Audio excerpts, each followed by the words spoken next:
I first went into an office and taped, and so he saw my audition tape. And I remember walking out of the audition thinking, like, well, that went well. I mean, I want to work with this director more than anything in my life. And that went well. I mean, so, okay. And then I kind of had the feeling that even if I don't get it, that went well. That was a great experience. And then I was at the grocery store, and my phone rang, and they said, Steve Mcqueen would like to meet with you via Skype in an hour. And I just dropped all my groceries. I left the cart there.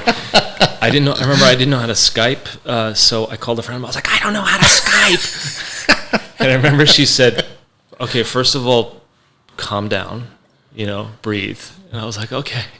And I came home, and she Skyped with me. We did a little mock conversation via Skype. And then, half an hour later, I just sat there, and there's my favorite director. And we had a great conversation. And he gave me a couple notes, had me try it a few different ways. And I said, it was very nice to meet you. And then I didn't hear for 2 or 3 weeks. And they called and said, you got it.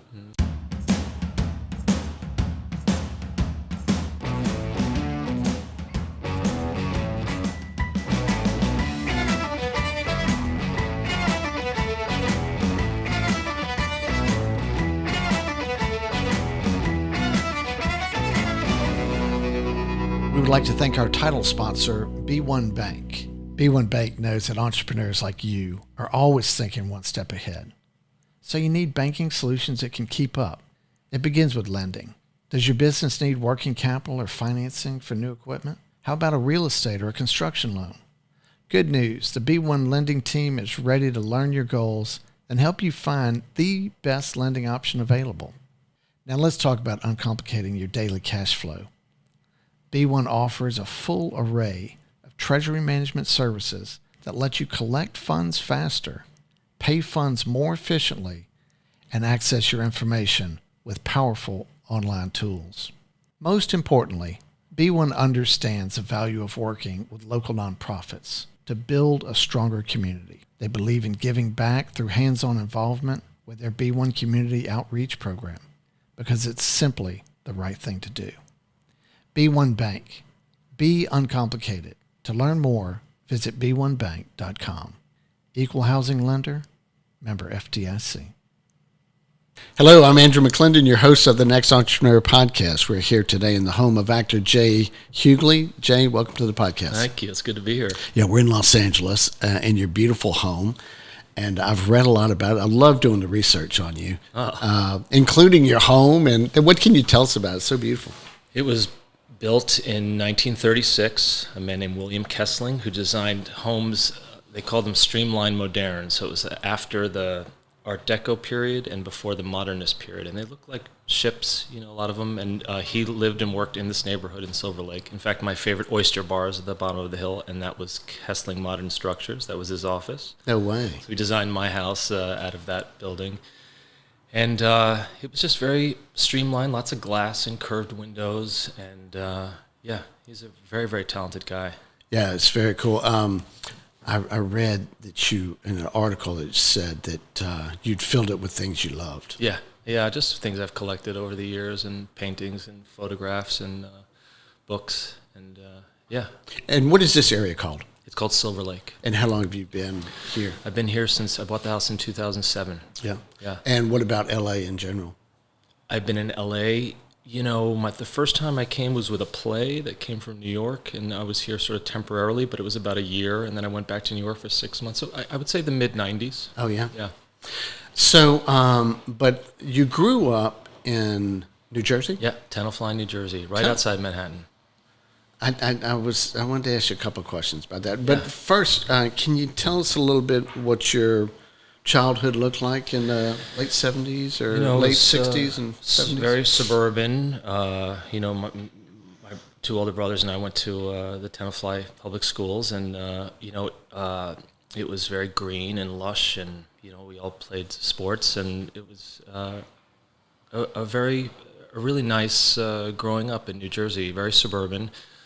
The unusual thing, and which was good for me, was that we were right outside Manhattan. We were just right on the other side of the George Washington Bridge, so it was 15 minutes from Broadway plays and museums and art and things like that. Which as soon as I got to the age I could go, I took advantage of.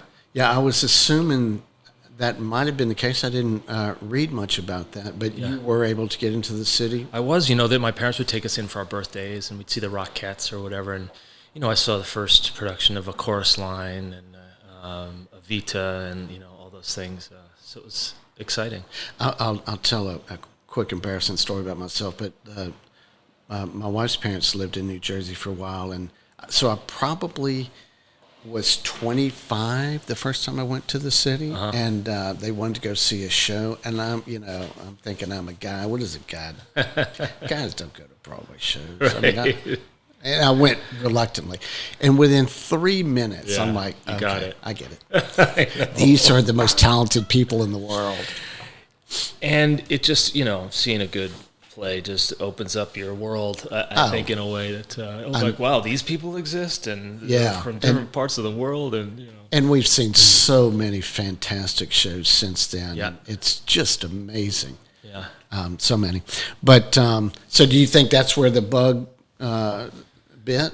I think so. I think being the youngest of three boys, I was very concerned with growing up, and I wanted to be a grown up as soon as I could, and I wanted to be different, and I wanted to, and I do think seeing those early plays made me aware of a whole other world out there, which was very interesting to me. And then I started to get very into books and plays and storytelling at a young age. Which You're I still a prolific reader. I love to read. It's one of the great pleasures of my life. Yeah.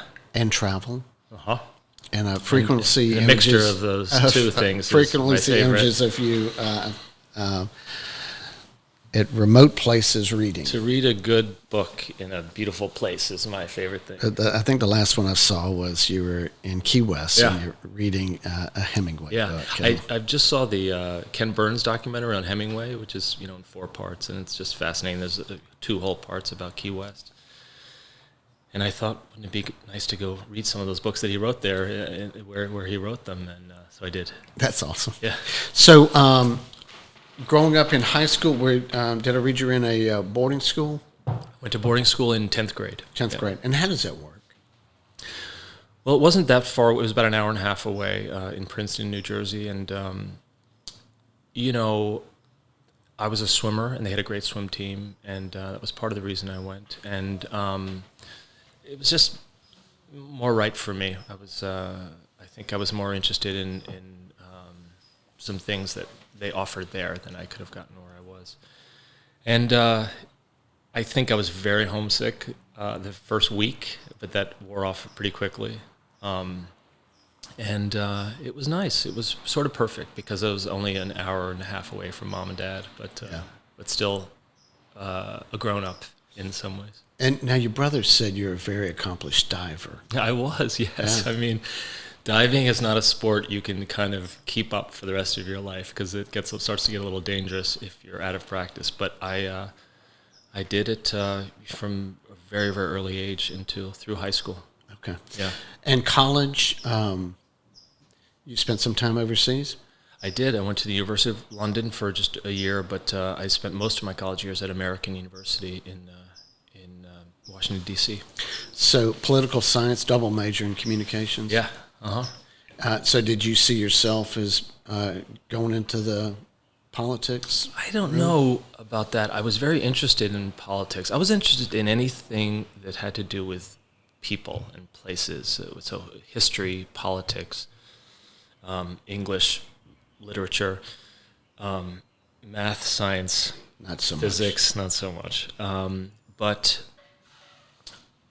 studying political science at American, it was very interesting to me until I got cast in the school play, and then everything changed. I remember my 3rd day of rehearsal for the Glass Menagerie. I thought, okay, you're like this is what I want to do. Yeah. What was it about that? Just see, living another character. Living another character for sure. How serious everyone took it. I remember the third day the director brought in an expert. Glass Menagerie takes place in the summer in St. Louis, and on the third day, the director brought in an expert who had lived in St. Louis in the decades ago, and she talked to us about how hot it would have been that summer and what it would be like to live in a brick building in the summer in St. Louis, and just how serious everyone took the design elements and the history, and I was just riveted. Yeah. That's fascinating.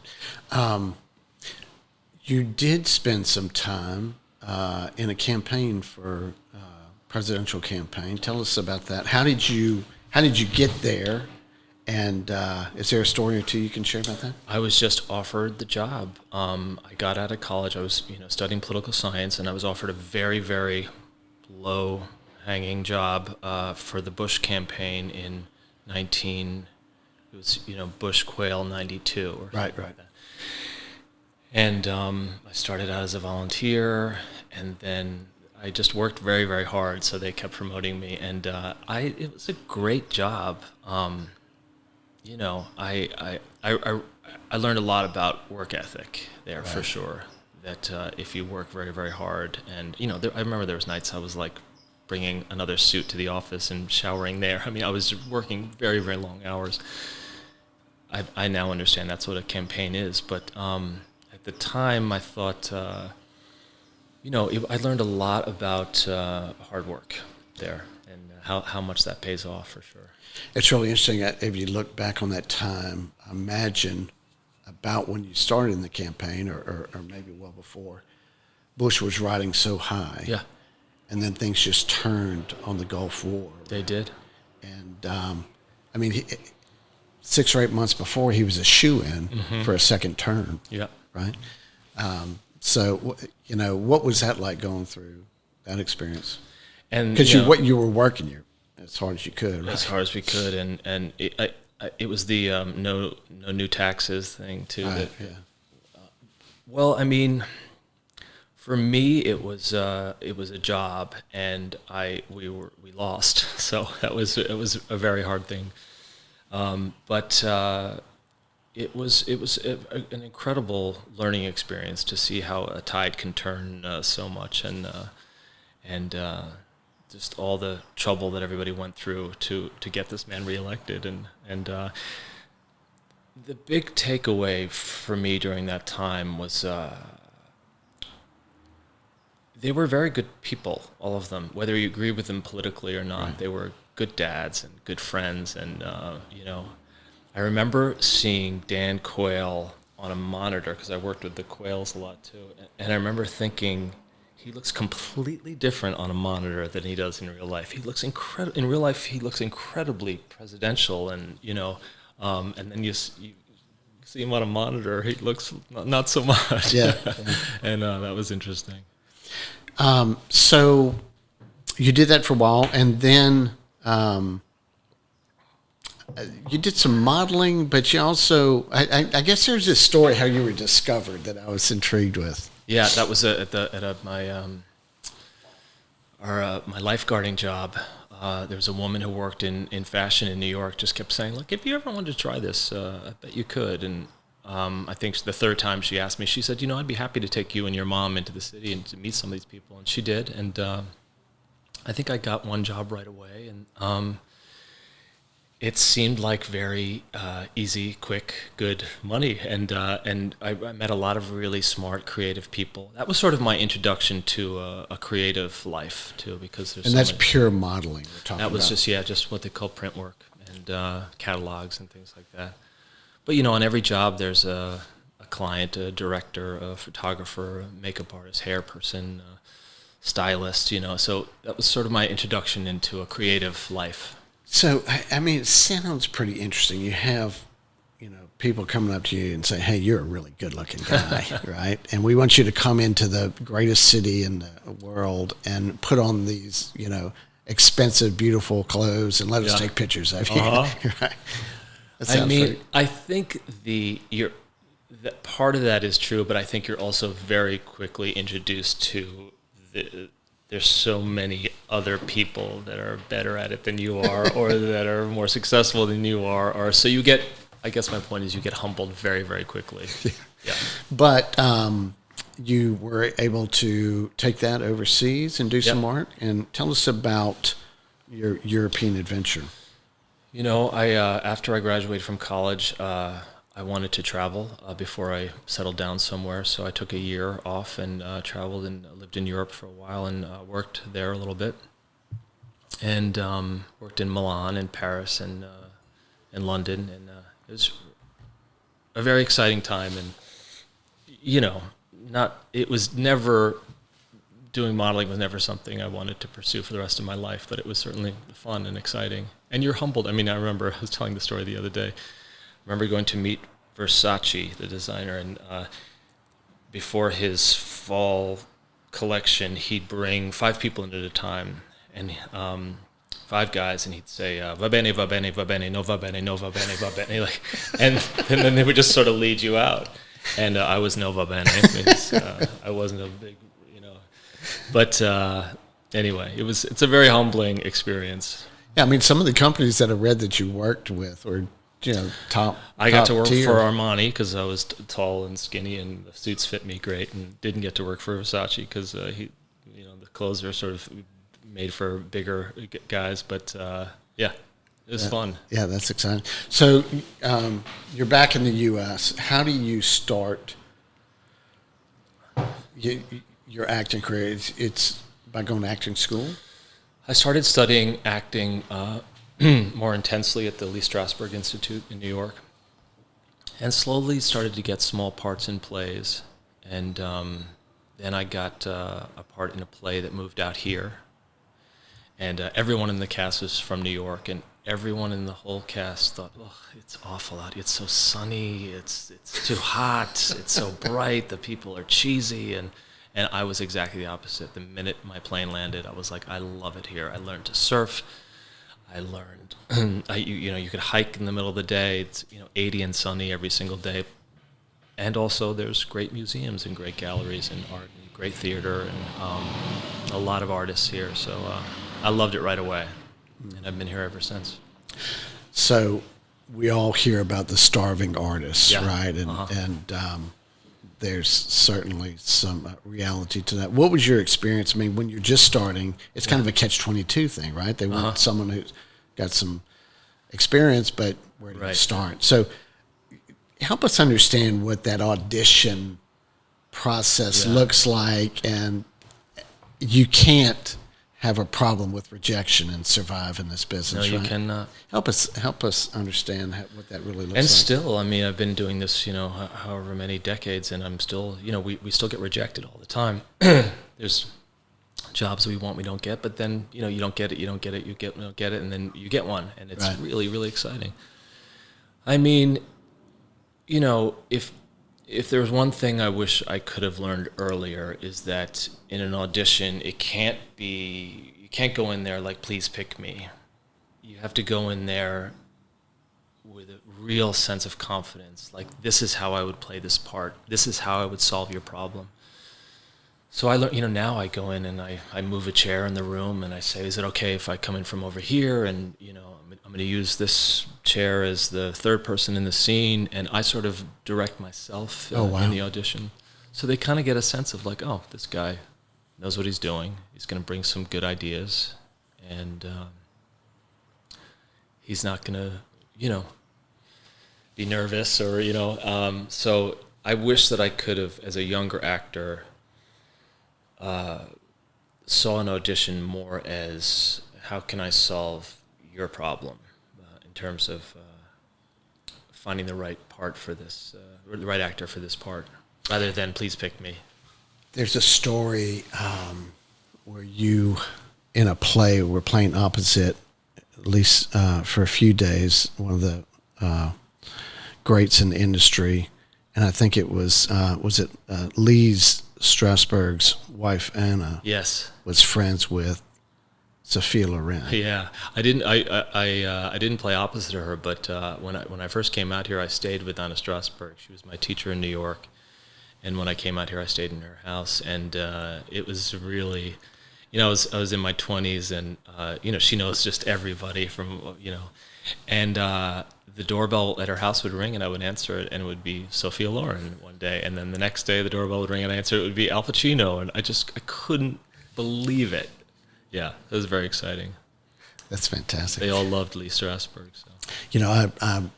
In our industry, we wake up every day looking for a job. In the construction industry, right? That never ends. The same is true for you guys, right? It's really interesting, though. We watched Al Pacino in a movie last weekend, House of Gucci. Oh yeah, it's great. Oh, it's a great movie, but he is so good. Just, so good. 10,000 hours of experience. Yeah. And it's that thing like with sports. You have a certain window. With acting, it seems like you can continue to play that role of whatever your age is. And it's easier on men. Thing for sure. But yes, I mean, if I hope to be playing the 90-year-old judge on some series someday. Yeah, I was curious, with that, I mean, do you ever think like retirement? I mean, no. Where you would stop? I mean, why would you? I never think about retirement. Yeah. I mean, if you could do what you love, and you're needed, whether you're 60 or 70, 80 or older, I mean, that sounds pretty ideal. Yeah, that's exactly right. So, then you started to here in Los Angeles work under at the Beverly Hills Playhouse. Who was your instructor there? He was a guy named Milton Katselas. He died in 2008, and he was a really great, one of the great acting teachers. And he was also a director. He directed a film called Butterflies Are Free with Goldie Hawn. And he directed a lot of great theater, and he was a very important person in my life. He just, believed in me and believed in my talent, and wanted to knock the polite boy out of me so that I could become the artist I could. And he was just a really important person in my life. There's a funny story I read about something that he had said to you when you first started to work with him. Oh, I think I know what you mean. He said, "You're good." The first scene I did for him, he said, "You're very good." He said, "There's an apology in your work that we have to take care of." And I said, "I'm sorry." And the whole class burst out laughing. And he laughed too, and we were on our way to a great teacher-student relationship. That's fantastic. But he liked that I was a polite person in life, but up on the stage, he wanted me to go for it. Yeah. In a way that maybe I wasn't yet. Yeah, he wanted you to be able to be other things that weren't so polite. Jay, great stories. Let's take a quick break, get a word from our sponsor, and we'll be right back. One of our sponsors, MBD Maintenance, is excited to announce that after 25 years, they're rebranding their company name to Pivotal. It's the same ownership, same staff, same location. Just a new name that better represents the services that they provide their clients across the Southeast United States. Pivotal does commercial building construction and renovation. They do tenant improvement work in retail and office facilities. They do installation of dock doors in distribution centers, storm and fire damage repair, and catastrophe recovery for national disasters. The team at Pivotal is simply the best. They're experienced, they crush schedules, and they have an impeccable safety record. If Pivotal can help you with your next project, you can find them online at pivotalperforms.com. And we are back with Jay Huguley here in his beautiful home in Los Angeles, and we're talking about his career. And Jay, I was doing a little research. I was kind of curious about the acting methods and acting styles that I read about, and I was wondering if you could tell me a little bit about how that works. I mean, Yeah, I mean, that would be a whole other show, I That's think. a whole but another briefly, I think, my acting teacher, Milton Castells, his philosophy was whatever works for you. So if that means a little bit of the method, a little bit of a couple of other techniques, whatever you need in your toolbox on the day when they say action is what you use. And, the method was, heralded by Lee Strasberg, and it's basically using your own life, your own memory, your own sense memory, to come up with a character. Some of that I studied at Lee Strasberg and was incredibly helpful for me, especially in terms of taking the craft so seriously. But I found on the day when you're shooting a TV show, or a film, it wasn't as practical.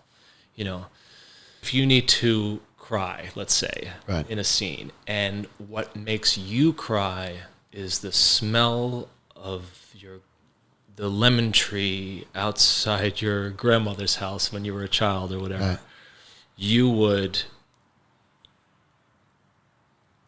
try and recall that memory, maybe have an imaginary lemon in your hand and recall the smell, recall the feel of the lemon in your hand, and that can get you there. Yeah. When you're shooting a big budget TV show, there's not a whole lot of time to do that. So you've got to come up with something quicker, I found. Yeah. But it's all helpful, particularly in terms of taking the craft so seriously. Yeah. Yeah. So, in a business it's very hard to survive in. Yeah. What do you attribute the longevity to your 25-year career? Well, I mean, I think that the way I'm about to go start this movie in Indiana next week, and it's a great part, and I tend to choose jobs by the part, and not by what it could do for me, not by the amount it pays me, much to the chagrin of my business manager, but mostly by how exciting the part is. And I think that there's something in there that creates longevity. In other words, doing what you love to do, Exactly, and constantly searching out for those parts, because you can chase a payday, yep, right, and maybe not be happy with the product or whatever. And right. I usually choose the part if it's something that I haven't done before, and that's something that scares me a little bit. And I think over the course of 25 years, that has created a resume that has made some people think that I could do a lot of different things. Yeah, there's a few adjectives that jumped out as I was doing the research. People that wrote about your career as being prolific, varied, accomplished, and eclectic. And it's things like that when you're reading it, someone else defines someone that was meaningful to me. I mean, the biggest compliment is when people say, "Oh, I didn't even know you were in that. That was you, the guy who killed the." I mean, it's a huge compliment. Yeah, I mean, when you see an actor and you don't think of them as that actor, but you think of them as that part. I mean, that's the acting goal success. for me. Yeah, for sure. Can you remember, and throughout this long career and all those wonderful adjectives, can you remember a time, a moment where you thought, you know what, I might actually be able to make a livelihood out of this? Yeah. Once I got my first small paying gigs and a paycheck, because I loved the work so much that I kept thinking, I could just do plays. I could just do summer stock plays for the rest of my life and have another job, and I would do that. But then I I got a small part on a soap opera when I first got out here while I was still doing the play here. And I was starting to get a paycheck. And that's when I started to kind of think, maybe I could do this, make a living. Yeah. Julie and I were talking yesterday about an actor's job on a daily, like a soap opera, and that is a really great place to hone your skills to make you a professional, right? Yeah, it's incredible. I mean, they work very, very quickly on soap operas, and it's a lot of lines. And you get like 1 or 2 takes, and you get very little information about the story, about your character. So you have to come up with kind of everything on your own. And it's a lot of lines to memorize, and not a lot of time to do it. So you've throughout your career have continued to work in the theater, TV, and as well as movies. That's the goal. Yeah. And there's a role that you played in theater in To Kill a Mockingbird. Yeah.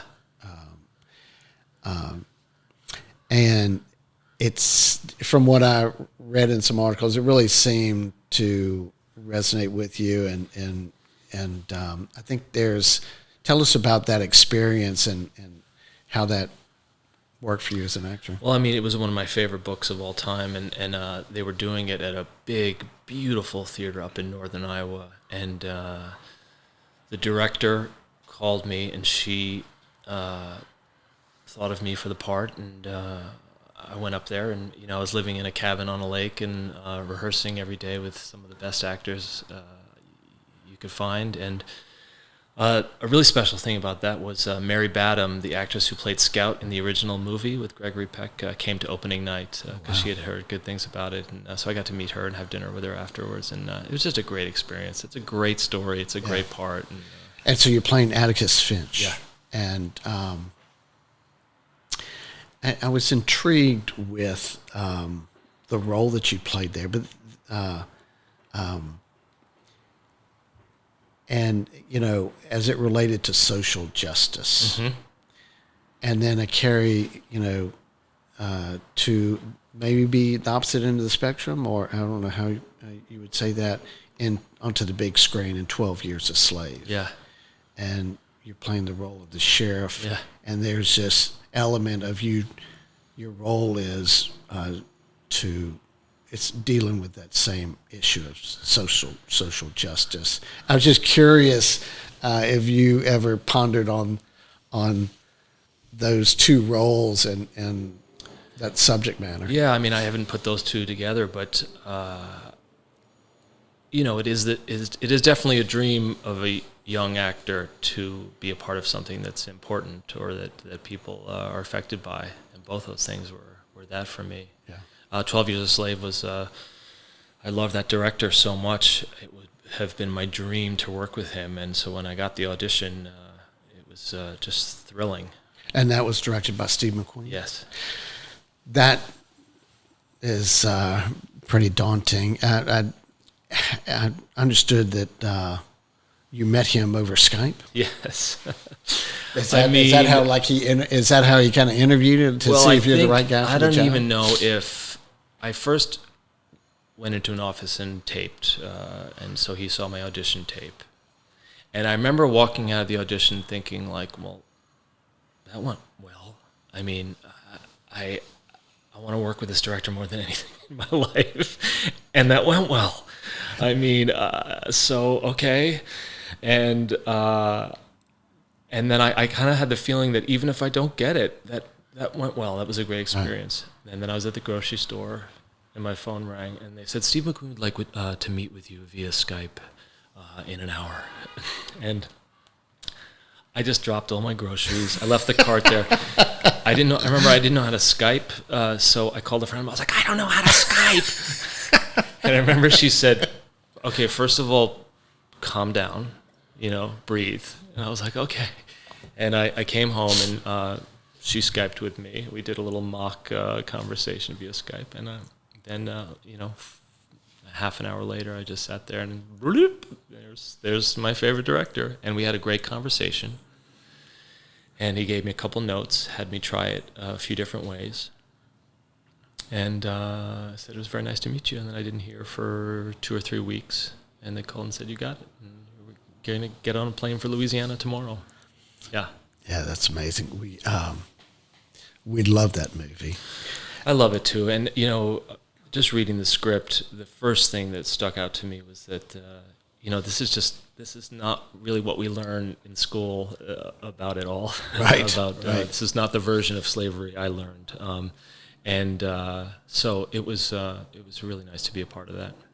Yeah, I can remember calling you or texting you after we saw that movie, and it was a movie that caused you to think at a different level, right? What you just said. This is not what I learned, and I remember going, Jay, okay, wait, you got to help me. What was happening in that scene? Did I miss something there? And what I thought was interesting about that script is that they really show how sick the country was at that time, and how just a healthy person does not do the things that Michael Fassbender's character does. And so I thought they did a great job of showing how unhealthy and lonely and strange he and his wife were on that plantation in the middle of nowhere, you know. Right. So it was a very, very interesting movie. I'm so proud to be a small part of it. Yeah, no, it's fantastic.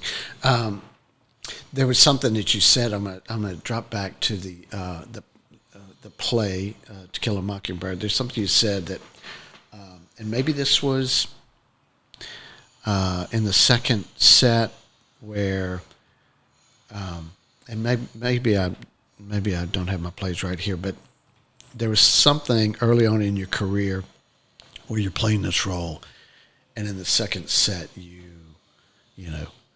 say your lines, which is a big shocking. It was a shocker type thing where you get the reaction from the audience, right? And that was just invigorating to you. Yeah.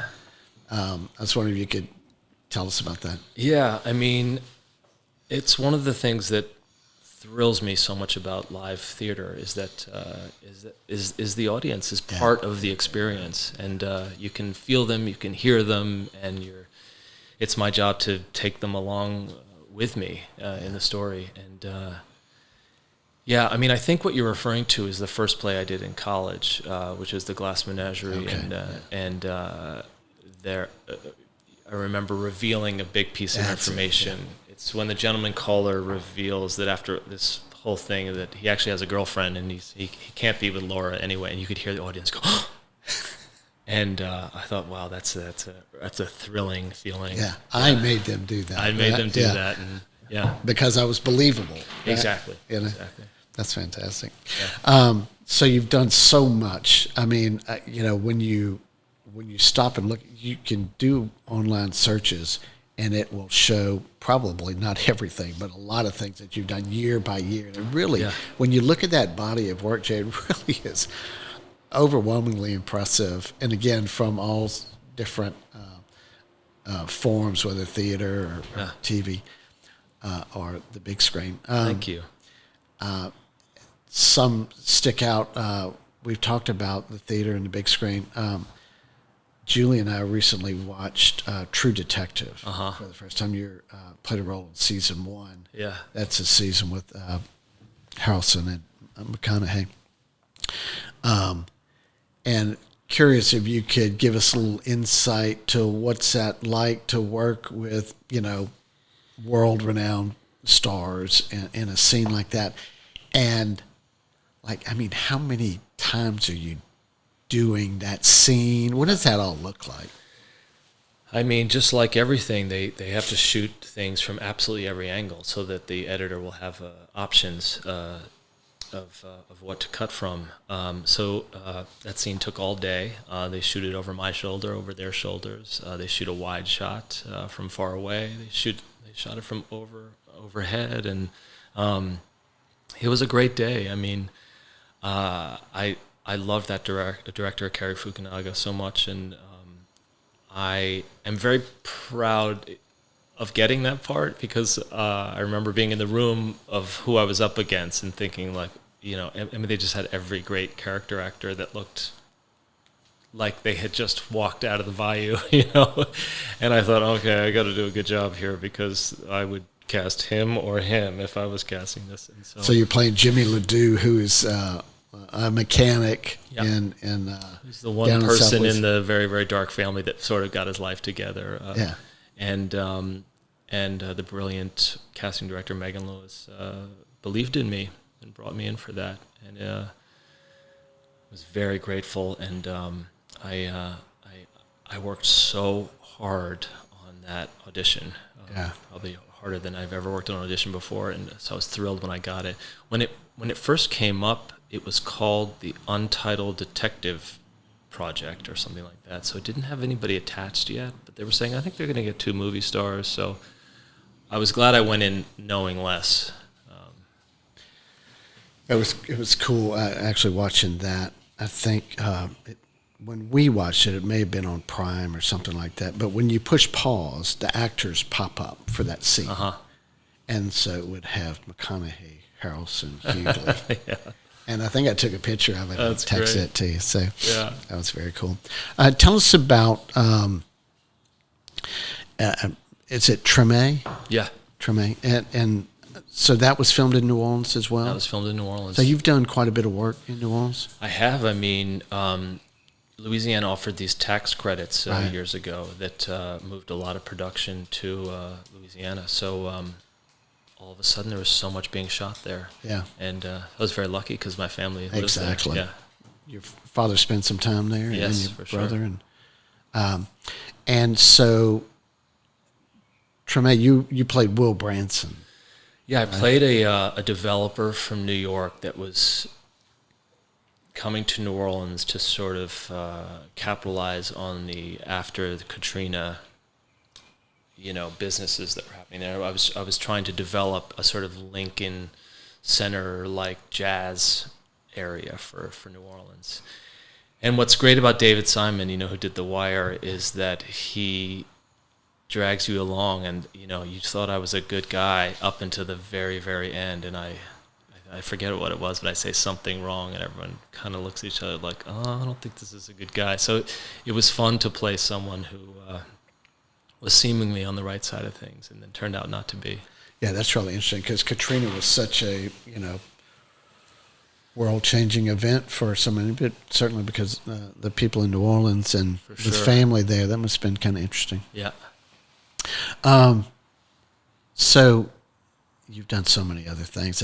Walking Dead is kind of interesting in that it kind of had a cult following, didn't it? Yeah, and I mean, I forget what the number is, but something like 40 million viewers or something like that around the world. It was insane, and really fun. A really fun job. They just no makeup, no hair, no nothing. They just put you in one outfit, dirty you up as much as they can, put grease in your hair, hand you a shotgun, and push you in the woods. And I did 3 episodes. It was really, really fun. And great actors. I mean, it seems very... I mean, there were so many theater people involved with that show, and playwrights, and just people from the Royal Academy of Dramatic Arts in England. And, it's a great group of talent. Yeah, I'm thinking about the awards that some of the projects that you worked on have received. If you look at 12 Years a Slave, Academy Award. Yeah, Best Picture. It's really exciting. Yeah, 30 other awards, that I saw from the different actors and writing and directing, and the awards that True Detective received. I was curious, it's you're fighting all odds. Every actor is. I mean, every actor who wants to make it is fighting to get that work, right? Yeah. Unlike a Major League Baseball contract, you may know that you have work for a year or 5 years or whatever. Right. An actor, you're going for every gig, right? Yep. But once you do get there and do get the job, and then maybe in a TV situation, you're able to get a season. Yeah.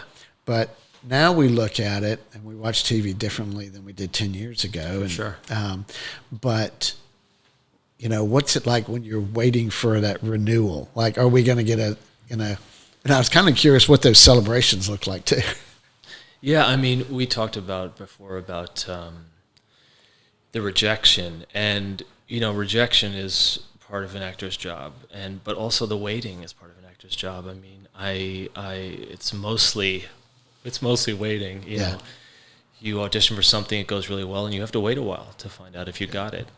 Then if you get it, you have to wait a while to find out if it gets picked up, and then if it gets picked up, you've got to wait a while to figure out if it's going to get another season, and so. But I have a brother in real estate. It's not a whole lot different. Right. There's a lot of unknowns, and I always tell young actors, you're signing on for a weird life, and you're going to miss a lot of weddings. You're going to miss a lot of, and it's going to be a lot of unknown. Yeah, because you have to go when they say go, right? Absolutely. It's not like they're going to wait for you. No. Jay, let's take another quick break, get in word from our sponsor, and we'll pick it up on the other side. We would like to thank GearTrain for their support of the Next Entrepreneur podcast. GearTrain is a national program management company that specializes in the inspection and audit of conveyor systems, VRCs, robotics, and material handling equipment. GearTrain also manages routine maintenance and repair programs, as well as emergency callouts for clients all across the United States. GearTrain technicians have the experience to keep your automated equipment systems running at peak output. For all of your inspection, audit, and maintenance needs, reach out to GearTrain. They can be found online at GearTrainPerforms.com. And we are back with Jay Huguley. So, Jay, I've always been intrigued with the roles that different people. So, at the end of a movie or a TV show, you have have all the credits, right? And sometimes it's amazing. There are hundreds of them. So much money goes into it. It's just all the unbelievable. jobs. So an executive producer does what? Well, it's kind of different on everything. The executive producers are usually the money people. That's what I thought. They find the money, and then there's a line producer that's a little bit more hands-on set, and then there's usually a whole list of producers that help get the thing made. It's all very different job to job. But executives, like, those are the money guys, and then just bring us your money. And then there's and then you get down to the director. He's making it come to life. It is his or her vision who is going to make this thing come to life. It's the captain of the ship, and Yeah.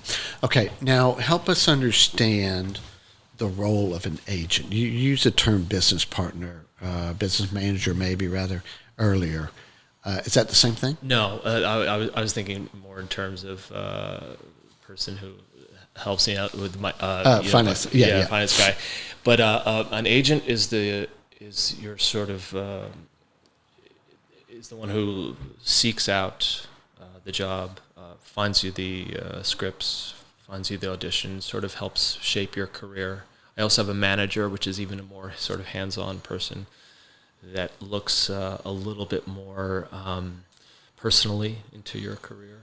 Like helps craft the... They'll say, a manager will say, this book is getting made into a movie, and I think this person's going to direct it, and let's get you in there. And is this something you would want to do? It's a little bit more of a personal relationship. I see. And an agent is a business. So an agent is tied into the different sources where scripts would come from.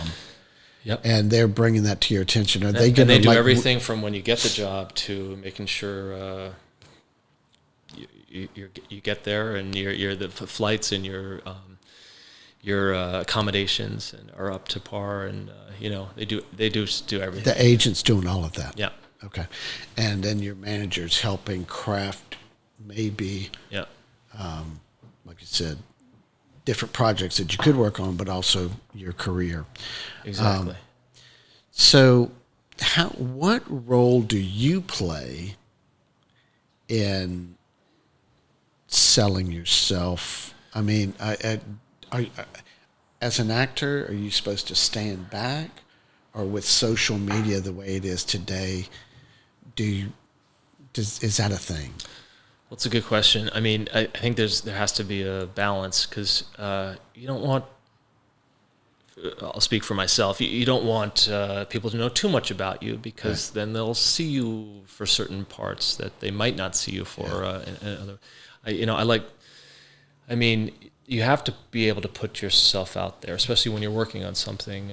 You have to go out and help sell it, and hopefully you're proud of it. And so you have to put yourself out there to a certain extent, but not too much. And but I do think, if I could say to myself as a young actor, I have more control over things than I thought I did. I mean, I can. I've written letters to directors.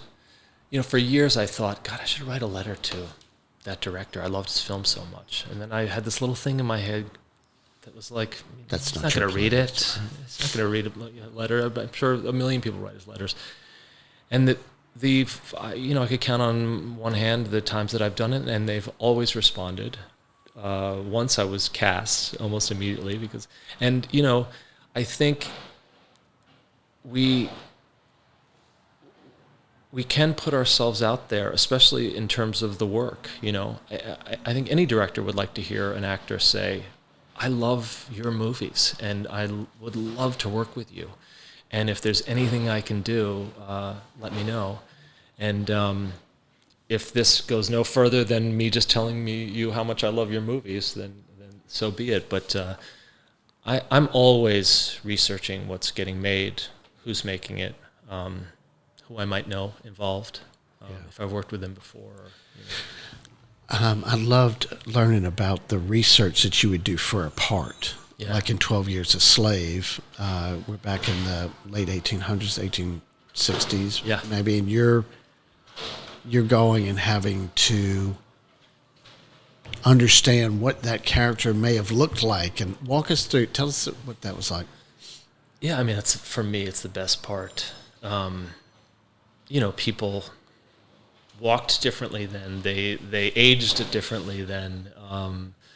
Their hygiene was different. All that stuff. And when I got 12 Years a Slave, I was really nervous about, am I going to be able to even look like this person? And then you sit down in the makeup trailer or the hair trailer, and the best people in the industry have been hired to do that part for you. Yeah. So they immediately made it look like my teeth didn't have modern dentistry. They made it look like I didn't wash my hair that much, and full sweat and dirt, and they gave me boots, and they put some rocks in one of them, so I walked a little bit like someone that age in that time might. It was just you forget. It's the one thing that's never lost on me when you show up on a set, how good everybody is at their job. I did a movie about Lizzie Borden a few years ago with Kristen Stewart and Chloe Sevigny, and I remember showing up on that set, and they didn't use any natural, they didn't use any lighting other than candles and fireplace, and it looked like 1865. Wow. It's just, and it's that part is never lost on me. You'd think after how long I've been doing this, I would think, of course, but it's incredible to see. Yeah, this is something simple, but in that scene in 12 Years a Slave, as a sheriff, you're coming up on the wagon, and then you have to walk across these rows of, it's farmland, and you're walking across the rows, and I'm like, how do you do that? I mean, how do you walk? Are you going to not step on the plants? You're going to walk in between, and you just march across that stuff because you're a man on a mission, right? I'm like, all that stuff helps. Whenever they shoot on location, and all that stuff helps, the ground and the atmosphere. So when you look down the road, as we start to wrap this up, when you look down the road, you mentioned you've got an upcoming project. What do you see yourself doing 10 years from now? And I always just say I want the parts to be good, and the parts to get better. And I want to challenge myself and scare myself. And, this thing I'm about to start next week, I leave on Wednesday for rural Indiana, and it's a great part, and it's one of those parts that you think is a completely different person at the beginning of the movie than they are at the end of the movie. And so a challenge, I guess, is really what I want. I think I knew the answer to that question when I asked it. You're going to keep pursuing those roles and those challenges. You've said that a bad day acting is better than a good day doing anything else, which I think of that all the time when I hear young actors complain, because I want to say, this is hard. This is a hard job. It's a hard business, and there's a lot of disappointment. But if you love it, keep working at it, because it'll start working. But I think it's pretty common across a lot of industries now, where there's this instant gratification that comes into play from younger people, but it's so true. But I mean, you got to pay your dues, right? You got to pay your dues, and it's the one thing that's irreplaceable is when you get good at your job, you are wanted. The director wants to hire someone who's going to solve their problem and be good at their job. If you show up knowing how to play this character, and you show up and you're prepared, and there's no replacement for that. So I think in a lot of businesses, but especially in mine, the hard work thing really, really pays off. Yeah. Jay, look, it has been an honor to talk to you, and particularly to talk with someone that's had such a long and prolific career as yours has been, and it's just very exciting. I just loved learning more about you than I knew before, thank you. And there's a lot there. Thanks. So, final question, and you may have answered part of this, but what would you tell yourself at your age? What would you tell a young Jay Huguley? I think you touched on that a bit earlier, and then to follow up to that, what advice would you give to someone out there listening who is curious as to whether acting could provide the life that it's provided you? Yeah. I mean, I always say, like, if you sort of don't feel like you have to do it, do something else maybe, because it is a challenge, but just work at your craft. Do every single play you're offered. Do every single small little theater piece in a basement of a church you're offered. Just do it all, because hours under your belt is the best thing you can do for an acting career. Just work. Take everything. Do everything. Yeah, to get to that 10,000 hours, you have to do it 1 hour at a time, right? That's exactly it. Yeah. Jay, thank you so much. It's been a great honor. This is really fun. Thank you so much. We appreciate it. Thank you, sir.